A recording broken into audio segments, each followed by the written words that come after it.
Silence, please.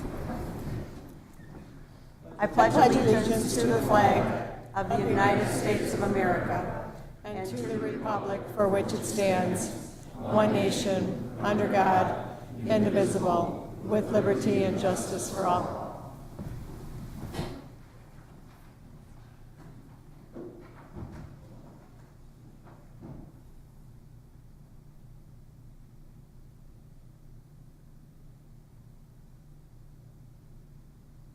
Thank you.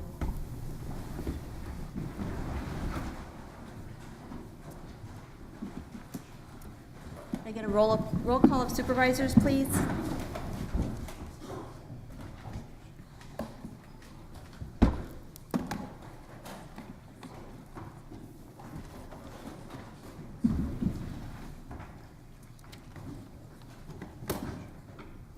I have Supervisors Bostrom and Elverman are excused this evening.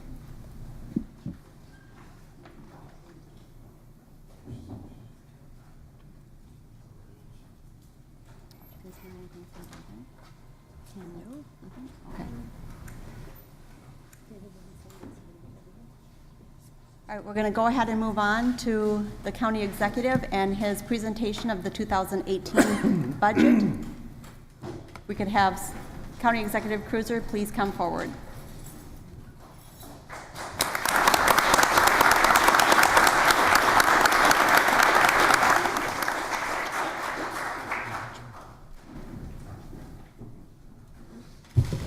Thank you, Chairwoman Brunig, Vice Chair Esposito, members of the County Board, elected official, distinguished guests, fellow citizens of Kenosha County. Thank you for being here tonight. Every day, I am honored to be your Kenosha County Executive.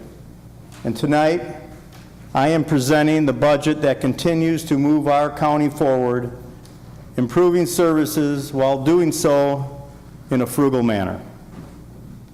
Whether it's the response from the sheriff's deputies and first responders to the devastating July floods, a social worker helping families trying to be reunited, successfully moving 150 plus patients from an older part of Brookside to the renovated part of Brookside, or planning a successful 90th anniversary of our Kenosha County parks. Kenosha County employees, day after day, show how dedicated they are and show how much they care. I'm proud to be part of such a terrific, dedicated team of professionals. I would ask all of you to give a round of applause for our Kenosha County employees for the excellent work they do.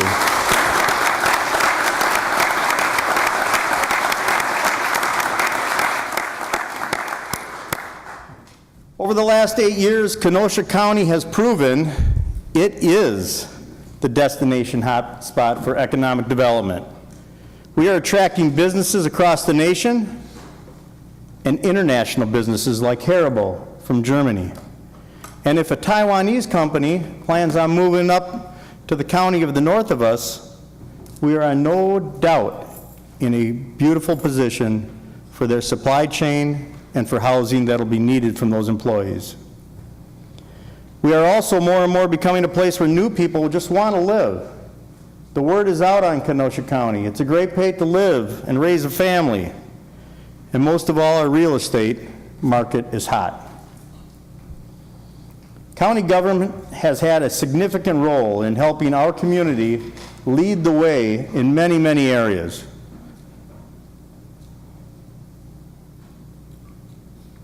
Over the last 8 years, you, the county board, have worked alongside with the administration and worked with our employees to make many, many success stories possible.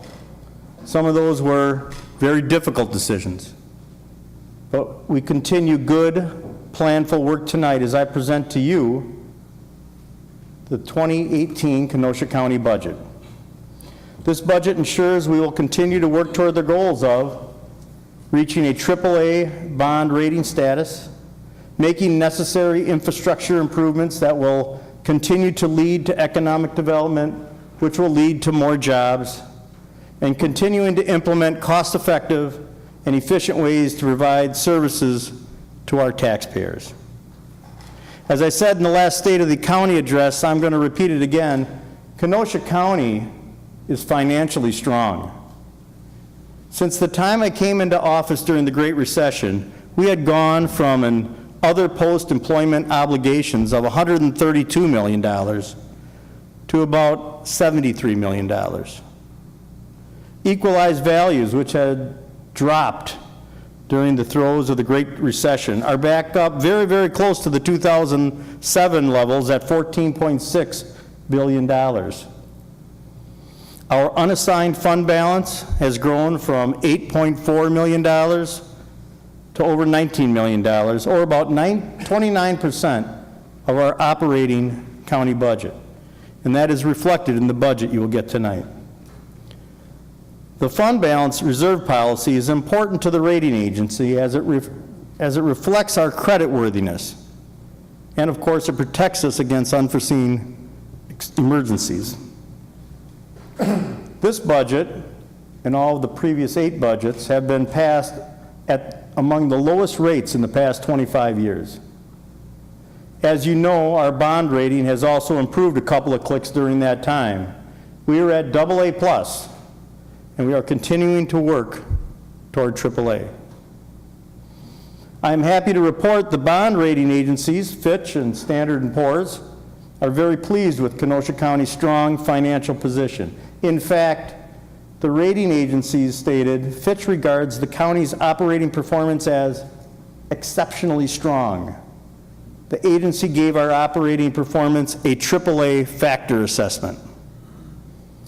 Fitch says Kenosha County has consistently strong fiscal resilience, aided by solid reserve streams.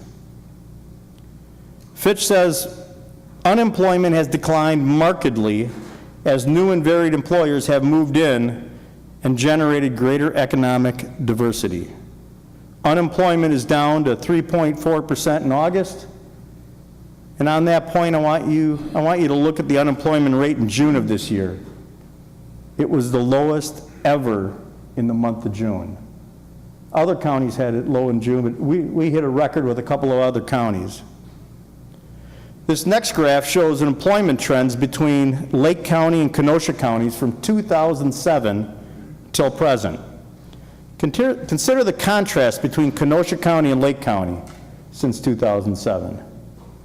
Our workforce has steadily grown, while Lake County workforce numbers are flat. This has not been the case in the past. Great things are happening in Kenosha County. Back to Fitch. Fitch is one of the bond rating companies, and Fitch says the long-term liability of Kenosha County is moderate when compared to its economic base. And it also says amortization is rapid, with 81% of the principal retired within 10 years. By the way, that measure includes GO notes, bonds, pension liability, and OPEB. Standard & Poor's says our rating reflects credit characteristics of a strong economy, which is a recent upgrade by Standard & Poor's in this metric. Very strong management with strong fiscal policies and practices, and Kenosha County has received the highest possible rating by that agency in this category. They also rate us very strong with budgetary flexibility and very strong liquidity. And the vision of this budget, as it continues on, as the next building block to advance our position from AA+ to AAA. This budget continues to fund CABA and the High Impact Fund. Since its inception, $3.75 million has been awarded to companies that has contributed to 1,475 jobs, $168 million in new private investment, $47,000 average salary, and $69 million in new payroll. This board adopted and has supported the High Impact Fund, and I think this has been a pretty solid result. And here's a fun slide to look at. From 2010 until the end of the first quarter of this year, Kenosha County has gained 13,400 jobs, and that's as reported by the Department of Revenue in the state of Wisconsin and the U.S. Bureau of Labor Statistics. Wow.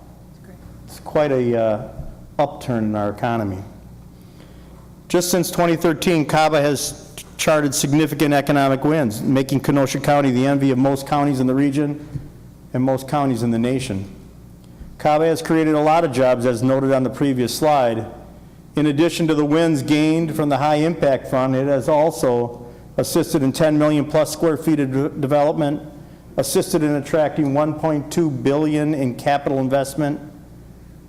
And Kenosha County Business, the Kenosha Area Business Alliance, our economic development partner, also administers 3 revolving loan fund programs for Kenosha County. Some of you might not have known that. These programs include approximately $12 million in total capital under management, 25 active current loans, and these current loans are helping to leverage tens of millions of dollars in investment and involve industrial development projects in the county that are employing thousands. Over time, and due to the revolving nature of these funds, more than 170 projects have benefited from the Kenosha Area Business Alliance and Kenosha County Revolving Loan Fund. Kenosha County has also supported our efforts for more shovel-ready land, and the private sector is looking for it. They're looking for a lot of it to develop, have construction jobs, and have people working under those rooftops. And our community has responded with a historic land agreement between the city of Kenosha, the town of Paris, and the village of Summers and the town of Summers, and Kenosha County. This land agreement is a win-win for all the municipalities involved. It will open up hundreds and hundreds and hundreds of acres of developable shovel-ready land, and I urge all of you to support that item, which is on your agenda tonight. And I believe we're the last body to vote on that. We are positioning ourselves for more success in our community. And I believe our success, in large part, is due to some of the infrastructure we've put in Kenosha County. This budget continues Kenosha County paving enough county trunk roads to stay ahead of the curve on our road plan. Since 2009, we paved over 134 miles of county trunk roads. We make road maintenance a priority because we know good infrastructure is important in our community. Let's look at the roads we rebuilt and transferred to the city of Kenosha and to others. 30th Avenue from St. Peters to 15th Street. County Trunk S, Washington Road from 39th Avenue to Green Bay Road. And now County Trunk M in Summers is part of the village of Summers. And County Trunk N, which is going to the city or has gone to the city. County Trunk N, we built that for Gordon Foods. We built it wide enough so that 3 or 4 other parcels would be available for economic development. Who would have thought? Who would have thought one of those parcels would have went to Amazon? No one saw that coming, but we were ready. We had the infrastructure in place, and we were shovel ready. And then who would have predicted that Uline would have built another wonderful facility and moved most of their operations to Kenosha County? Hard work, good planning, a county board that could see the vision, and a little luck sometimes, has changed that intersection and that part of the county forever. And then there was not only one, but 2 expansions of the Mars Cheese Castle. It's worth noting. Again, in this 2018 budget, this includes people, equipment, paving dollars to keep Kenosha County protective services, citizens, businesses, and economic development rolling. This budget also helps us continue to get further ahead on our own building maintenance and provides funds for enhancing our downtown and courthouse footprint. This budget again includes more money for floodplain acquisition of properties. This budget will increase health outreach services to the most vulnerable and very young. We have taken steps to address the county's mental health by working with our community partners and the public.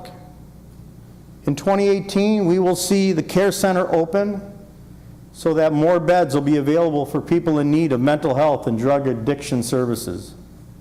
Kenosha Human Development Services will work with crisis the hospitals, and law enforcement to assist people with mental health issues proactively and decrease costly hospitalization and/or incarceration.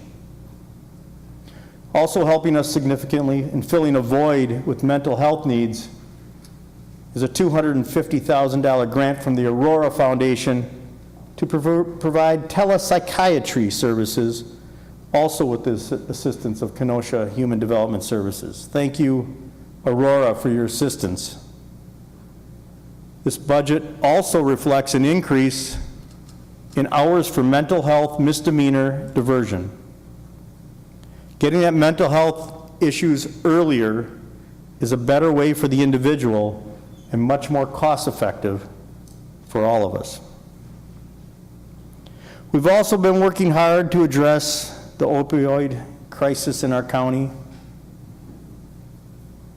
And as most of you know, this is work in progress.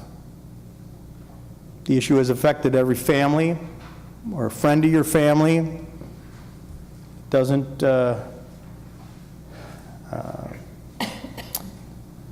can happen in any neighborhood, any race, any income class, and the impacts on the families are devastating. I applaud the work being done by the Kenosha County Opioid Task Force in our county. It shows how agencies and organizations can work well together and have an impact, but we do have a ways to go. For 2018, we received $250,000 state grant for Narcan program, and we were awarded a $300,000 federal grant to assist substance abuse treatment so our treatment can be more robust. These programs fit in well with the things we're already doing, like the comprehensive alcohol and drug treatment program, which uses Vivitrol, a medication that helps subdue opiate and alcohol cravings. The Care Center expansion project will open in 2018 and allow more beds so people don't have to be sent off to locked care. District Attorney Sentencing Diversion Program, which was introduced earlier this year, is well underway. In 2008,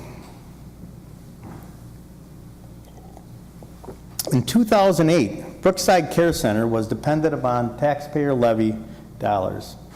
Under Fran Petrick's leadership and with Brookside Board of Trustees Chairman Bob Pitt's guidance, Brookside has been self-sustaining, and the expansion and renovation will be complete in 2018.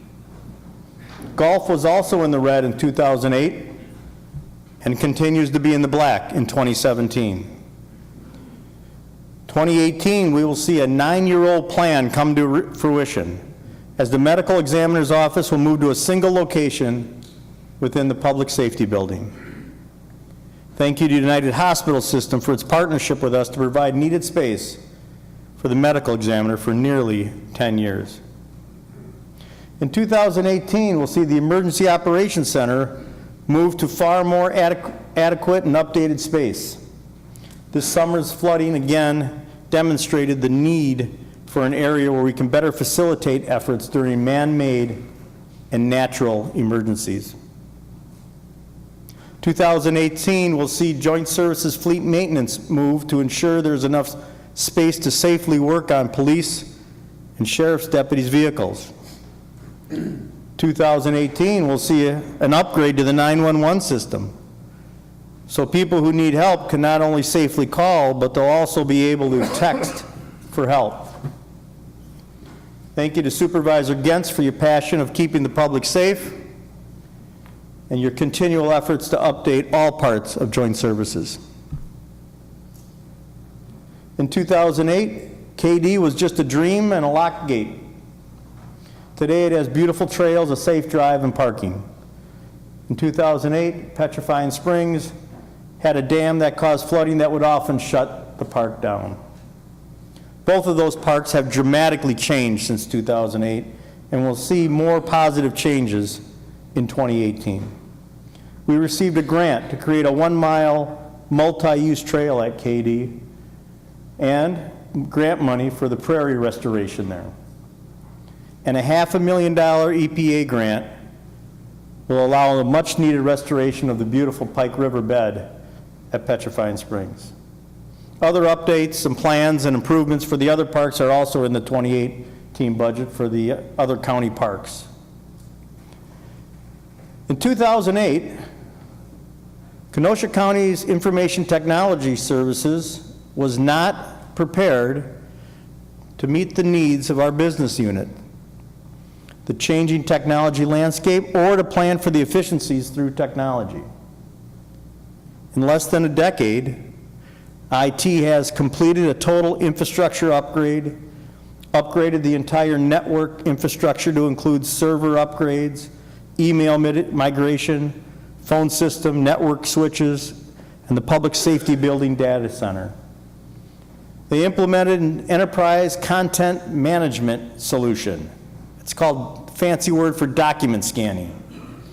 The system has migrated millions of documents from the legacy system, importing more than 700 bankers' boxes of paper documents, almost 18 tons of paper, and thousands of historical documents.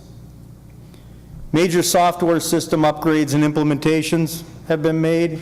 Heavily customized systems were replaced in payroll, time and attendance, land information, tax, planning and development, Brookside electronic medical records and billing, Division of Health medical records and reporting, and many more areas and many departments, creating more space in their offices, and storing boxes costs money. We're saving money by getting this done.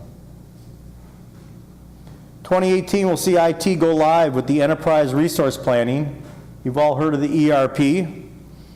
That's the system that will modernize the services, including general accounting, accounts payable, vendor management, and financial reporting. This is a critical system upgrade that will impact all areas of every department in county government. All these items getting done, all these items getting done for our community in 2018 don't just happen. It takes hard work. The ideas and plans start. They're brought to your committees. You change them, refine them. We have fiscals run, and then we rerun them, and then you finally vote them up or down. That's how these projects got done. 2018 will be another terrific year for Kenosha County, working together, striving for the best practices in county government, nurturing partnerships with the private sector and other units of government, makes the whole of Kenosha County greater and more cost-effective for the taxpayers. This budget can accomplish all that I've outlined and more. The budget is in line with the advisory recommended that this county board adopted in July. The net cash effect on an owner of a $100,000 home is less than $2 a year, under 4 cents a week. That's so we can be ready for the significant changes that are in fact coming to Kenosha County. In 2018, I am confident we will remain focused as we work toward our goal of reaching a AAA bond rating status, making the necessary infrastructure improvements that will lead to economic development, that will lead to even more jobs, and continue to implement cost-effective and more efficient ways to provide our services to the taxpayers. I look forward to working with all of you in the coming weeks as you discuss the 2018 budget proposal. Thank you all. May God bless America. May God bless Kenosha County. Thank you.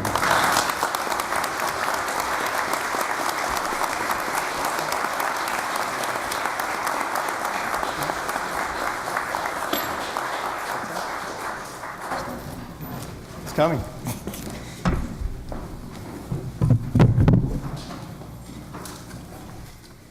Thank you, Executive Cruiser.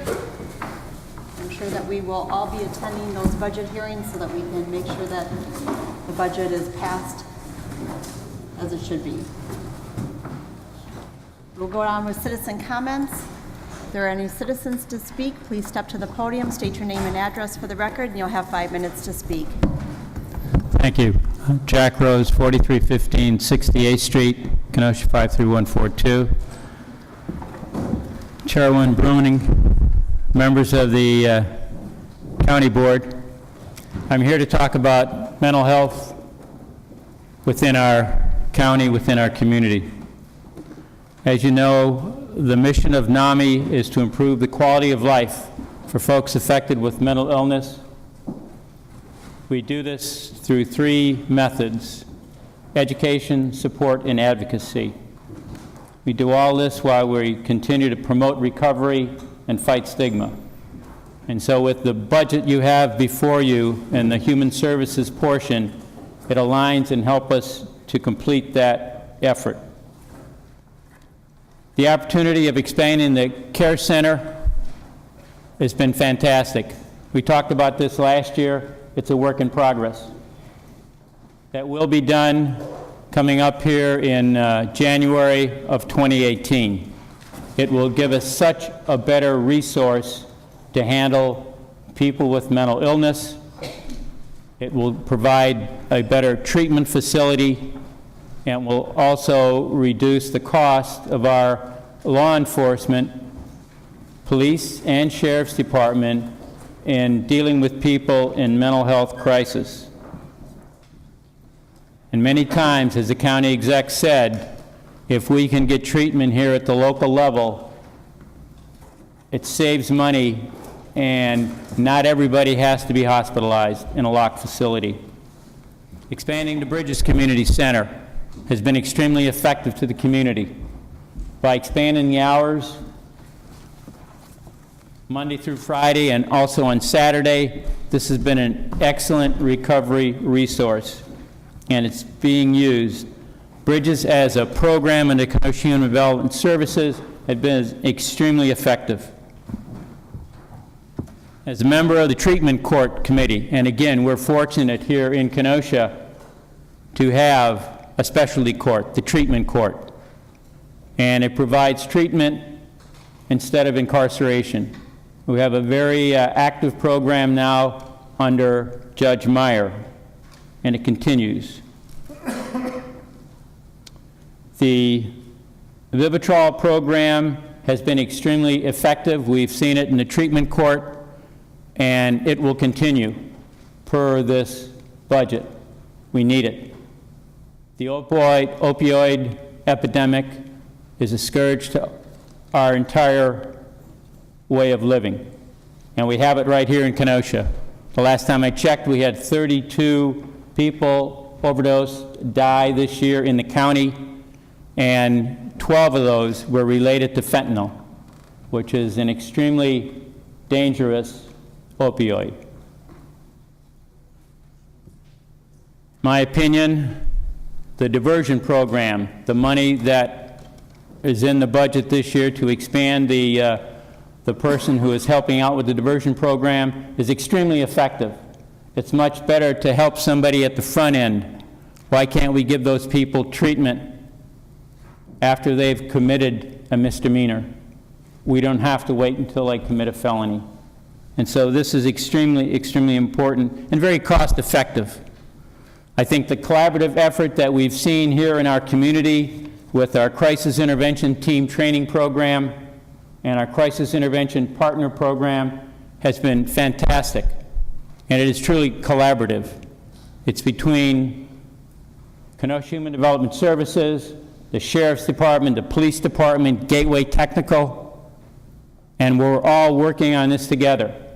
And to date, we've had 216 law enforcement officers go through the CIT training. We've had 694 people go through the Crisis Intervention Partner, which is a 2-day course.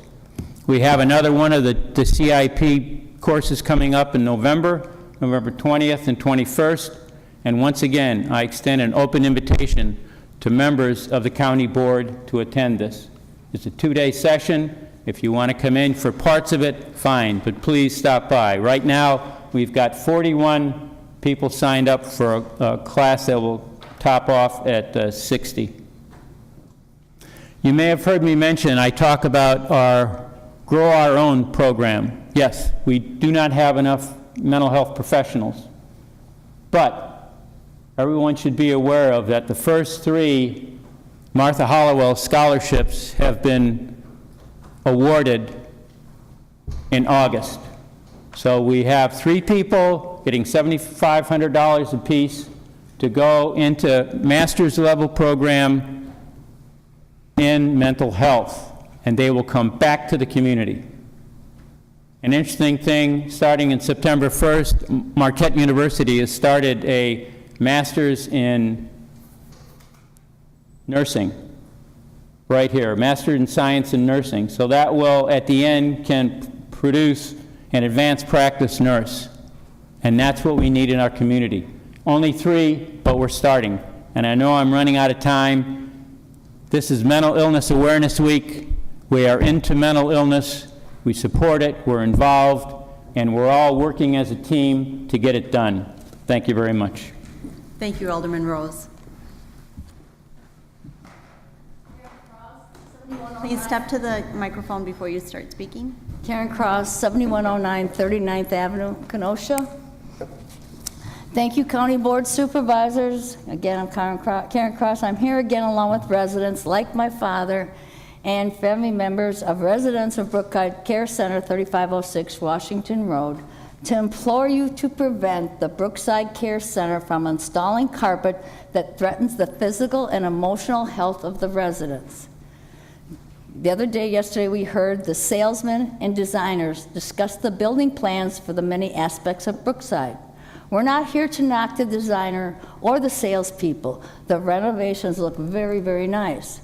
However, one of the salesmen said he would love to have a certain type of toilet in his house. We're not here talking about healthy, able-bodied men and their opinions on what they want in their houses. We are talking about elderly Kenosha residents at the Kenosha Brookside Care Center who need very particular things to spend their dignity and time and health and comfort. The sales representative mentioned over and over again. He said, design is everything. He actually said, quote, "This is not your father's nursing home," unquote. He's wrong. It is my father's nursing home. It is his home. We're only here to ask you to prevent having carpet installed in these rooms and halls. The warranty on tile flooring is much better. The flooring doesn't have to be replaced as often as carpet. It's much easier to clean. It's easier for the elders to move around. Wheelchairs and walkers are not going to sink and sag on tile as they do on carpet. Other nursing homes have removed carpet because they are unhygienic and hard to clean. Cleaning the carpet also results in relocating residents and elders into different areas for up to a 5-hour clip, which results in public humiliation, unrest, anxiety, depression, and questioning from other residents and people in the facility. This obviously upsets the elder residents. I'm sure I don't have to tell you depression affects the ability to survive and recover from illness. This was never about a subpar renovation or about the people not updating the facility. This is about carpet being installed, where carpet should not be installed. We need safe, healthy, clean, hygienic flooring, not carpets that meet designers' aesthetics. We need flooring that my old father and all these other wonderful parents and grandparents can actually walk and roll on. Flooring that can be clean. Flooring that doesn't bind up wheelchair wheels. Flooring that doesn't burn and hurt the feet of the men and women who walk on it. We don't need carpet. We need laminated floor or tiles that people can put their walkers and move across.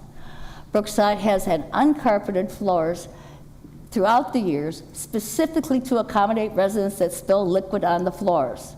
A broken colostomy bag is not just wiped or mopped off the carpet. Residents like my father need safe and healthy functions. This type of stuff is a tremendous health risk and a hazard to residents and staff. Carpeting could easily hide any fecal matter and spills in ways that laminated floor would never disguise. This is a health risk. Imagine the musty smell or the smell of feces, blood, urine left to soak in an elder's carpet because it's not noticed. Keeping the tile floor there now or installing a laminated floor will allow spills to be identified and cleaned. Because I have come to you, the director has shouted at my father and attempted to bully him into signing papers to transfer. She has shouted at me, disrespected the both of us. We have paid $10,000 a month for the past 2.5 years so that he can be in a place he wants to be with his friends in his hometown.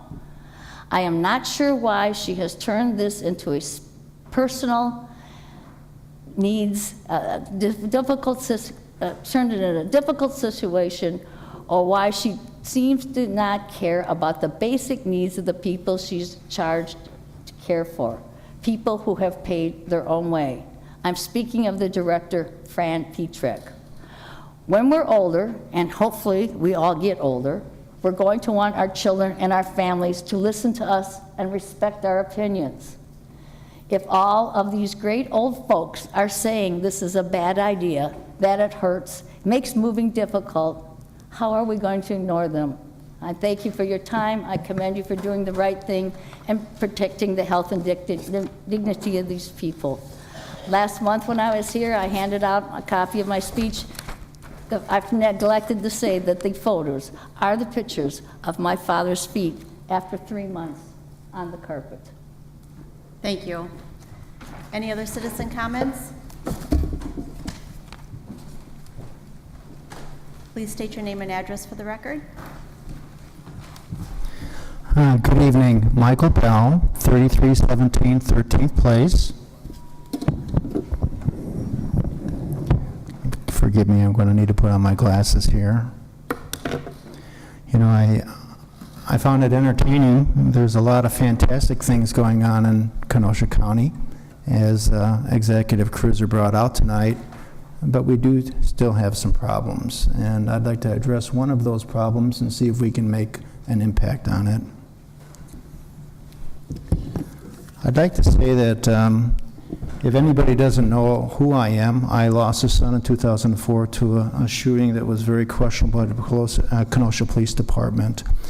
And pretty soon you will be seeing 24 billboards posted around the county. 2.1 million people or 2.2 million people a week should be able to see a message asking it to reopen an investigation into my son's passing. I want to say that police have a difficult job. As a retired Air Force Lieutenant Colonel, I served our country in Bosnia, Kosovo, Afghanistan, and Desert Storm. And I know that they do have a very difficult job. I tell everyone that I went to war for 4 years, and they go to war for 20 years. The shootings here in Kenosha County just last August over at the Great Lakes Dragway and last night in Las Vegas show how demanding the job is. And many times officers are heroes. On Friday, the Kenosha County District Attorney, Michael Gravely, Sheriff David Beth, Mayor John Antaramian, and the Wisconsin Department of Justice came out with the exact same response, stating that without new evidence in my son's investigation, it would not be reopened. All 4 investigative authorities issued the same response on the same day. At 8 a.m. yesterday morning, I stood in the lobby of the Wisconsin Department of Justice and I asked for open records requests on those conversations that occurred between those agencies. I find it ironic that in many ways we don't need new evidence in my son's death. All we ever needed was an objective and transparent study of the existing evidence, and that never happened. I do want to say that my son's death happened under Mayor Antaramian's watch in 2004. I find it hard to believe that as a competent mayor, he didn't know that the investigation was a sham and that he hasn't demanded that it be reopened and conducted properly. On Friday, Sheriff Beth issued a letter. He said that he approached 72 different counties and asked them to investigate this matter, and only one replied.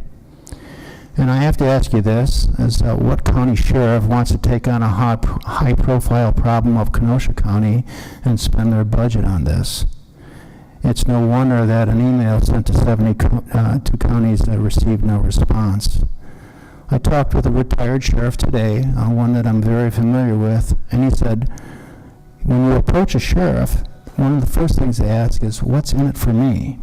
They don't want to take on a high-profile investigation, and they don't want to spend their county's resources on Kenosha County. I'm going to tell you this, that it's in Kenosha County, it's up to the citizen to conduct an investigation in police misconduct, because I'm not getting that support from either the DA or the sheriff, the police chief, or the mayor. But I did get some support. For the first time ever, I actually had an elected official support my call for an investigation into my son's death. And I want to thank the county chair lady for doing that, because that took more courage than you can imagine. I also want to thank Supervisor Terry Rose, Michael Goebel, Rick Dodge, Supervisor Hellman, Supervisor Berg, Supervisor O'Day, Supervisor Gilmore, Supervisor Skolitsky, for giving me the time of day and helping me to bring this matter forward. So with that, I say thank you. Thank you. Any other any more citizen comments? Any other citizen comments? Citizen comments? Seeing none, I'm going to close citizen comments. We'll move on with the agenda. I passed out, and I had the clerk email you today regarding Safe Families for Children. There is a gala that is on November 2nd. It is at Lake Lawn Resort, and the county board will have a table there. If anyone would like to join that table, please see me afterwards, and we can get your name on the list. I spoke with Supervisor Alberman today before he was not able to attend, and asked him about his meeting last night. He said that the presentation went well regarding the carpeting. He asked the committee if they wanted to take any action on it, and no one wanted to take any action regarding the carpeting. I am going to give my quick report on WCA because I did attend. First, I would like to, if everyone could turn around, Bev Baker, could you please stand up? This is our new director for Racine and Kenosha Extension Education. She took over the position officially as of July 1st. Thank you and welcome. We're sad to see Teddy go, but we're very happy to have you with us. So real quick, I did attend the Next Gen, and as I said, Bev took over as of July 1st. We went from 72 directors in the state of Wisconsin down to 22 area directors. They are supervised and supported by Matt Hansen, who is our Southern Zone Assistant Dean.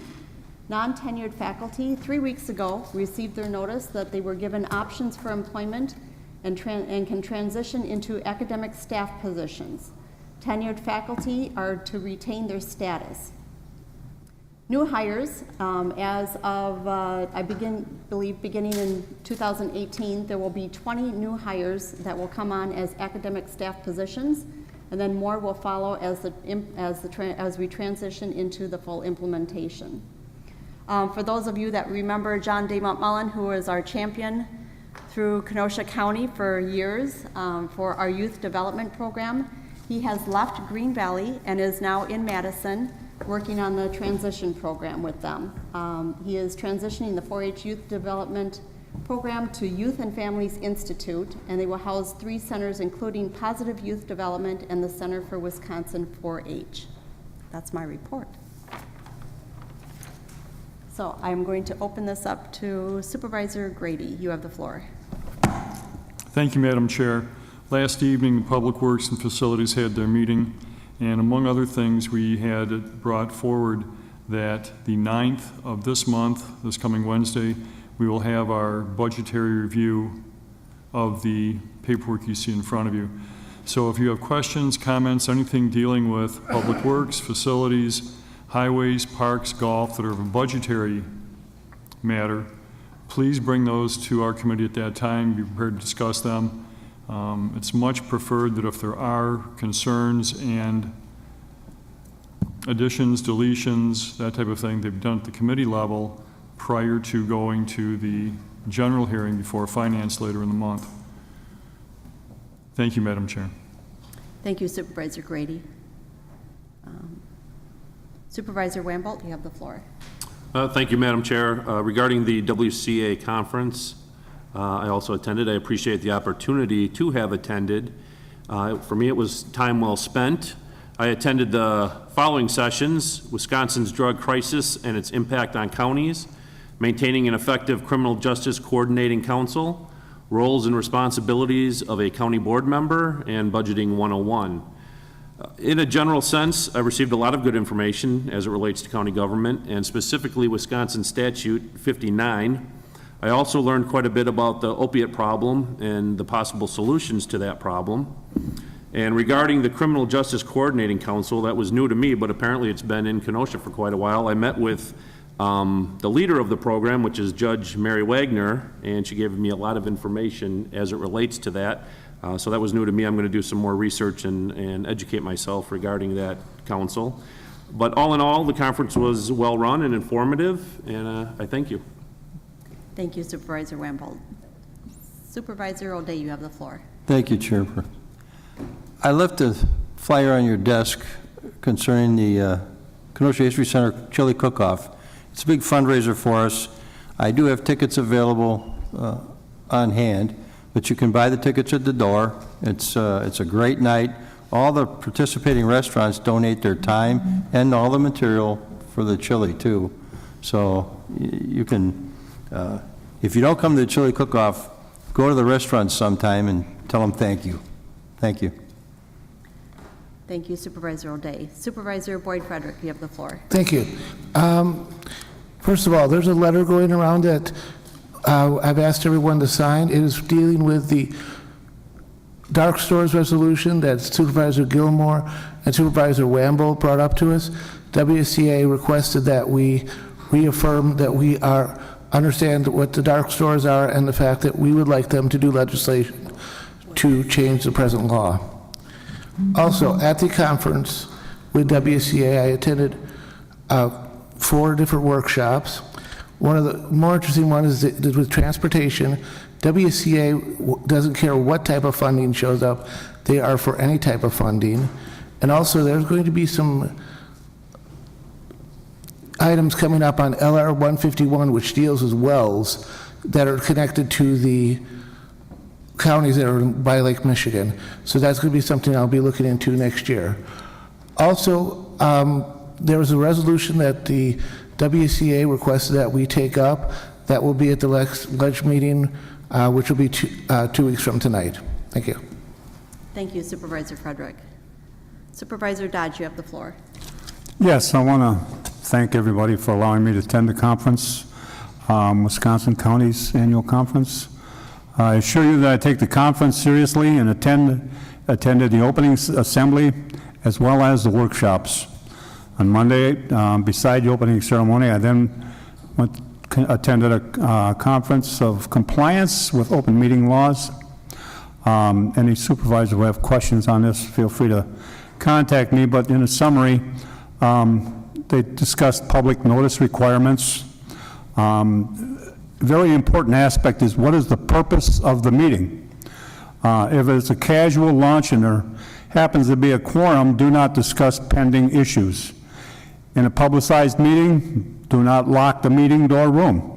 I know that one of the meeting rooms at the job center, when you close the door, it locks, and I have made sure to tell them people that do not lock that door. It has to be open to the public. Walking quorum was an interesting conversation, and basically that tells you do not contact other supervisors by phone or other methods outside of outside of here to lobby and get a majority on upcoming issues. It's called a walking quorum, and they advised against that. Monday afternoon, I attended the Open Records and Employment Matters. One thing you want to know about that is the public has a right to your emails. I think most of you know that. Do not use your private email or Facebook to discuss county business. You have a county email address, you use that for county business. Remember, the public has a right to all of your emails about county business, so be careful. Tuesday, I attended a transportation funding workshop. Regret to say that the featured speakers did not show, so basically what they did was they went over the state budget for transportation, followed by a question and answer period. I want to thank everybody for allowing me to participate in that quorum, and I'll always take that opportunity seriously.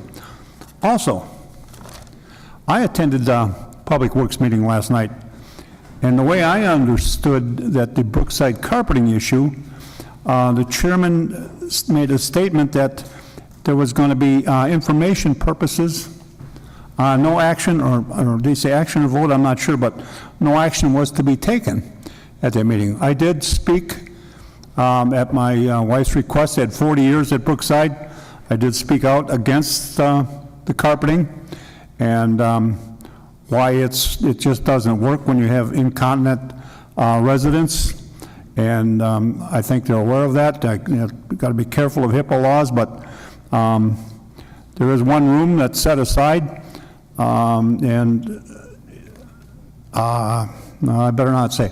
But I don't think that carpeting is the best item to have on the floor in cases of people that are incontinent and can't control themselves. So I don't think it's a place for Brookside. After the meeting, I did discuss it with Ray Arbert, and I hold him in high regard. Fran also in high regard, but Ray did say something about, after I brought up an issue, about they may consider having more rooms without carpeting for those type of employees. Thank you. Thank you, Supervisor Dodge.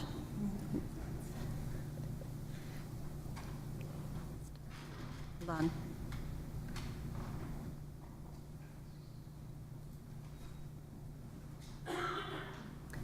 Supervisor Blau, you have the floor. Oh, thank you, Madam Chair. I just wanted to make an announcement about the Judiciary and Law budget presentations. They'll be taking place on October 11th at 6 p.m. So if anybody has any questions regarding the Judiciary and Law budget, please bring them to the presentation. Thank you. Thank you, Supervisor Blau. Supervisor Decker, you have the floor. Thank you. I also, like several of my colleagues, attended the WCA annual conference, and I did attend 4 different workshops, but the one that that stuck out, that I learned the most from, and actually called Cynthia Johnson today and discussed it with her, was the Matters program in Sauk County. That is the opioid program, or opioid program that they have to help the epidemic in Sauk County. And some of my notes that I wrote down, which are just stunning, 305 new opioid users a day there are across this country, 305 per day. There's 4,105 ER visits a day across this country for opioid use, 91 deaths a day. Let's see, opioid deaths are the #1 cause of death, injury-related deaths, higher than traffic accidents and suicides. In Sauk County, they have the Matters program. Law enforcement works together with doctors and hospitals. St. Vincent de Paul, they have helping for help right away if someone comes and wants to get help, and possibly counseling may be scheduling out 2 to 3 weeks away. St. Vincent de Paul will have someone there that day to help them. They also have counseling, and then obviously the Human Services Department. They also approach addicts that are in jail, so that way they can get help while they're in jail and have help to fight the addiction before they get out of jail, and hopefully get them on the road to recovery while they're in jail, so they don't get back into a place once they're released. Some of the, I guess that's about it, but I had a good conversation with Cynthia Johnson about it, and she actually mentioned that she will probably reach out to Sauk County to see some of their best practices. She says they are doing those things in Kenosha County, but it's always a great idea to talk to other counties to learn best practices. So thank you very much. Thank you, Supervisor Decker. Supervisor Hellman, you have the floor. Thank you, Madam Chair. I too attended the Wisconsin Counties Association Conference. Unlike Supervisor Dodge, I left my notes downstairs, so I'll give my report next meeting. Also, last week I had a conference call for the National Association of Counties Information Technology and Telecommunications Policy Steering Committee. Those notes are downstairs as well, so I'll give that report next meeting. But what I do want to bring to people's attention, I think we all received this, is the National Association of Counties newspaper. There's an article in here on ransomware attacks for counties, and on the back is an article about active shooters. This is dated October 2nd. I would encourage all members to take the time to read through this. Kenosha is actually mentioned in here on the inside last page. I think I could read it.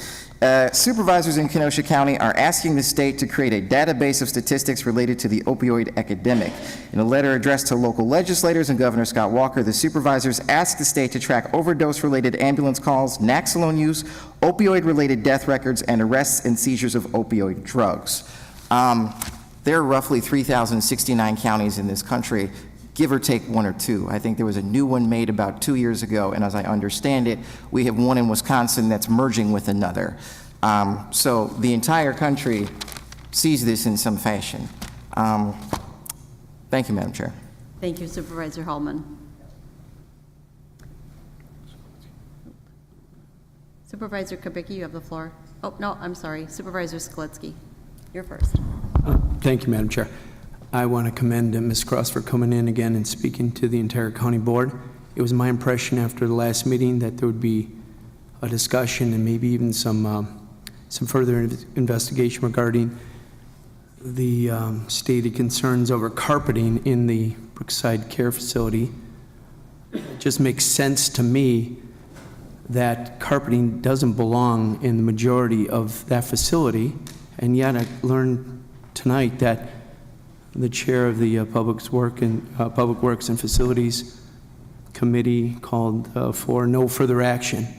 I find this a little bit rash. I think that further discussion, investigation should take place, perhaps even more publicized so that some of us supervisors could attend.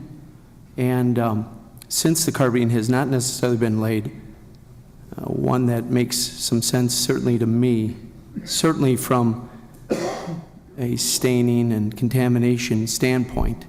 So I would ask you, Supervisor Skalitsky, are you reporting on this? No, ma'am. I'm just asking that some further investigation be done. Thank you. Thank you. Supervisor Kubicki, you have the floor. Thank you, Madam Chair. I too did attend the WCA with my colleagues this past week, and I did go to 4 breakout sessions. I did go to the transportation funding session. Basically what was said in there is, as Supervisor Dodge mentioned earlier, that the original speakers did not show up, but what I did get out of it is people that pay their normal $75 registration fee, if they do have a hybrid car, they'll pay an additional $75 on top of the $75 in the next year's budget. And if you have an electric vehicle, you'll spend another $100 on top of your $75 registration fee, which a lot of people weren't very pleased with during that breakout session.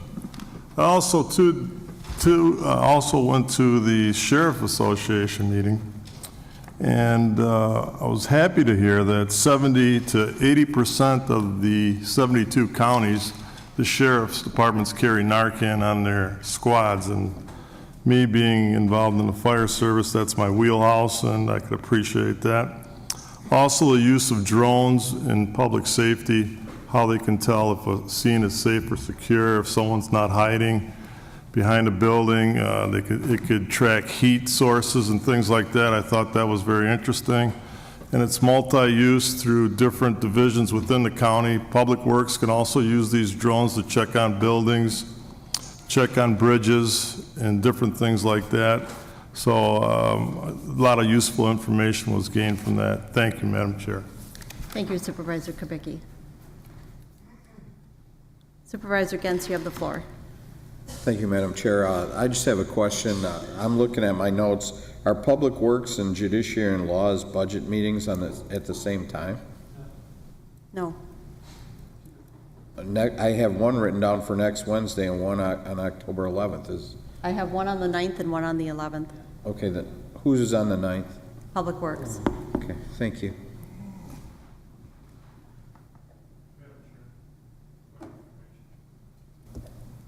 Point your point and state your point. As long as you're talking about the Wednesday 9th meeting, that'll be at Highways 50 and 45, Yes. 6:30 PM. October 9th. I'm sorry, I think 9th. it's Wednesday the 9th. No, Monday the 9th. Excuse me, right. Monday the 9th, 6:30, 45, and 50. Correct. Got that? Supervisor Berg, you have the floor. Along with all the others, or many others, I too attended the WCA conference. I too attended 4 of the meetings. One of them was the future of agriculture in Wisconsin. And for many that don't know, Wisconsin leads in many of the organic farming in Wisconsin. We're in the top 3 in many of those topics. I also attended the Badger State Sheriff's Association Resources Assisting, and one thing that I got out of that was that there, along with Kenosha County, there's 28 other MRAPs in this county, in the state, and there is joint efforts with those other counties to work on maintenance issues that the MRAPs might have. So I've been in the military for 18 years. I spent a year working with MRAPs. I know that a lot of the parts that are needed for the MRAPs, we can't just go to your local shop for it. And so it's good to know that there's 28 other counties that are going to be working jointly to be able to get these parts and cross-load parts from county to county if needed. I also attended last year, and this is the second year that I attended. Last year I came in as a fresh supervisor, and this year kind of solidified what I learned last year, is that Kenosha County really is unique in itself because we seem to be taking the lead in a lot of topics that occur in our grasp. And the fact that we're leading in so many of those topics is ensuring as we serve the public. So thank you.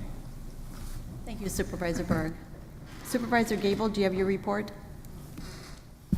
Yes, I attended it too, and I went to the same conferences as Rick. And I'm surprised Kenosha County is like a step ahead of everybody else. I think it's where we're positioned in the state.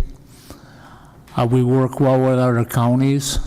We look forward rather than backward, like county exec said. I mean, like I say, people talk about Kenosha County. I talked to the county exec from Racine County at breakfast one morning, and he works well with Cruiser, and we work well together. We're not an isolated community. We reach out around us. Thank you, Supervisor Gable. Supervisor Ron Frederick, do you have your report? I guess I got the floor whether I wanted it or not. I attended the conference, and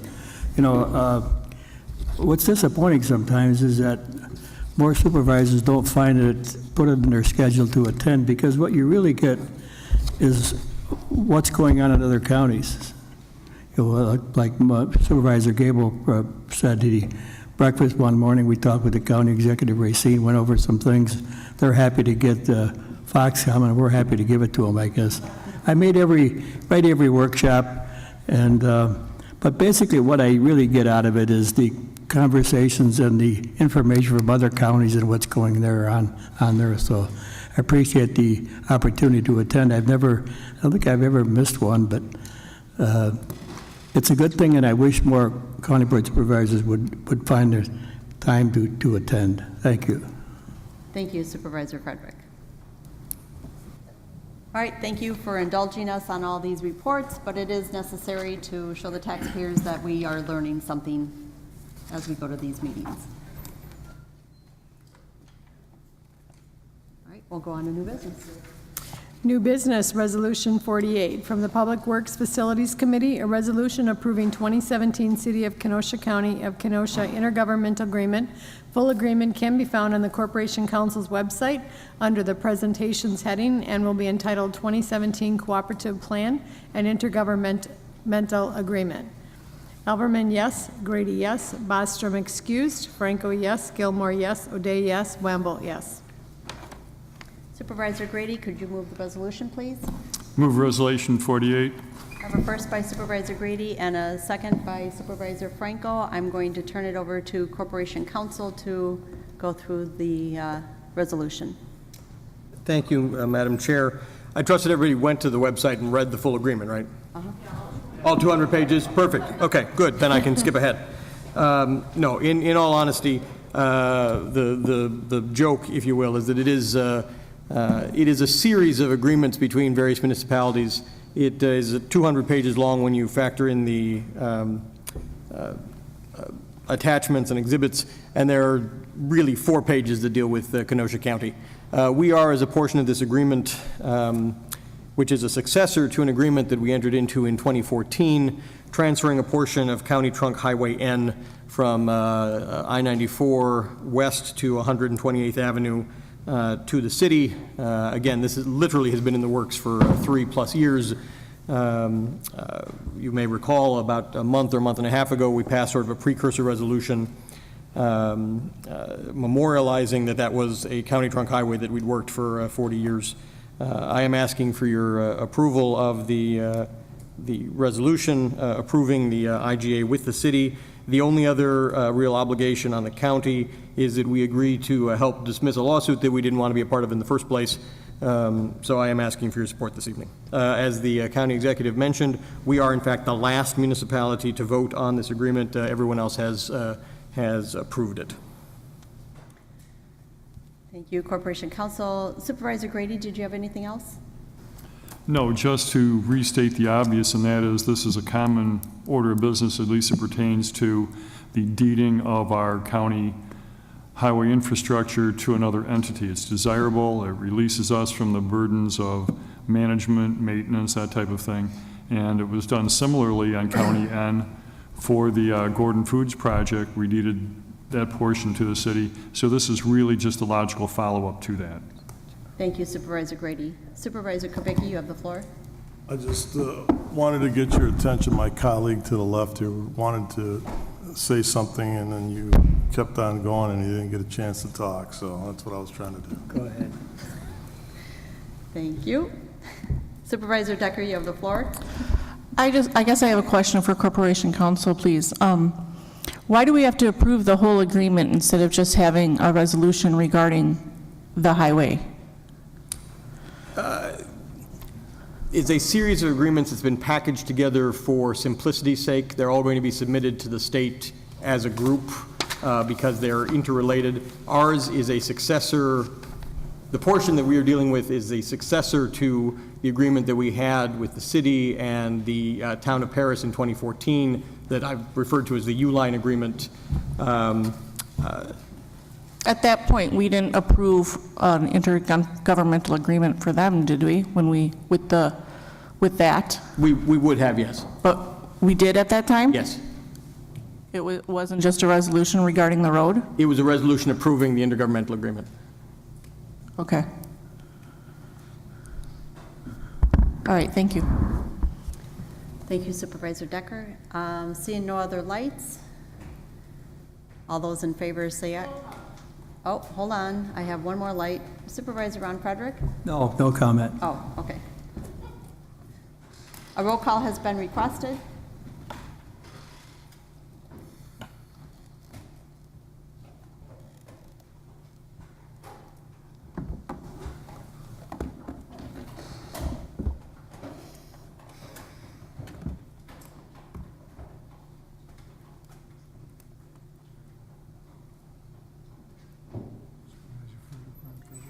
Supervisor Holman has left again.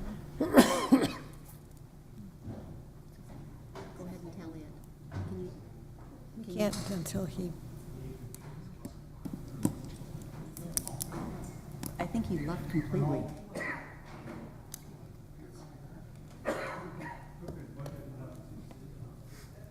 Okay, motion passes.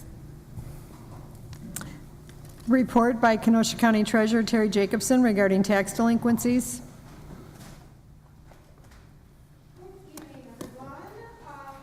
If you could give me just a moment. This is a report only from Treasurer Jacobson. This is not debatable, and we will not be asking questions. She is reporting to the Finance Committee. The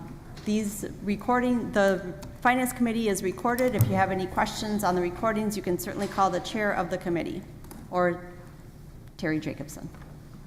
Go ahead. Thank you, Chairwoman. I was asked just to give a brief overview of what was talked about at the Finance Committee meeting last month. I gave you a paper copy of kind of the facts and figures page of it. What you may notice from the last one that you were given previously was that we took the 89 Brookstone home properties that had been in waiting period, and we are currently the owner of those. We also have 55 more that are waiting for the 90 days to expire, and another 89, not to be confused with the Brookstone Homes 89, that we're waiting on letter reports. What we spoke about primarily was outlining the plan that we came up with, working with IT and the Finance Department. Working with IT, we've had several meetings already on developing a new delinquent tax management module. Phase 1 of that module is set to be completed by November 15th, and that will help us to be able to move through these properties faster than we have historically. Finance has also offered some help with personnel, and currently they've been working with us to help set up some of the documents that we use during the tax deed process so that it can speed up as soon as those days expire and we can move to the next step. We've also found 2 more title companies to do letter reports for us so that we can hopefully speed that up as well. We've completed letter reports on all properties that aren't exempted by the exempted categories on that sheet, the ones in bankruptcies, the ones that have liability issues, or that are on active payment plans. And we've completed those letter reports, and almost all of them have been served, and we're just waiting on the 90 days to expire on those parcels. The 2011 parcels, the letter reports are to be completed by the end of October. Then we'll move on to the 2012, who have been sent final notices, and the letter reports are to be completed by the end of the year. 2013 letter reports are to be completed by the end of April of 2018, and then the 2014 ones to be completed by the end of August of 2018. That will get us up to date, so in September, when the 2015s become eligible for the tax deed process, we'll be able to start sending final notices and start the process right away on those. Of course, there are a few assumptions built into that, is A, that the IT module does get completed, and that we have the staffing levels that we have discussed. So that's the report as was given. Again, if you have any questions, feel free to email me or stop by the office and ask any questions. Thank you. Thank you. Okay. Yep. Approval of the September 19, 2017 minutes by Supervisor Gens. Supervisor Gens, you have the floor. Thank you, Madam Chair. I move the September 19th, 2017 minutes. I have a first by Supervisor Gens and a second by Supervisor Decker. All those in favor say aye. Aye. Opposed? Motion passes. Move to I have a first to move to adjourn by Supervisor Gens. And I have a second by Supervisor Berg. All those in favor say aye. Aye. Opposed? Motion passes. Also, remember, those that attended WCA, I need your reimbursement forms tonight. Supervisor Boyd Frederick has a letter if anyone wants to sign it. I have the gala if anyone wants to attend. We're adjourned.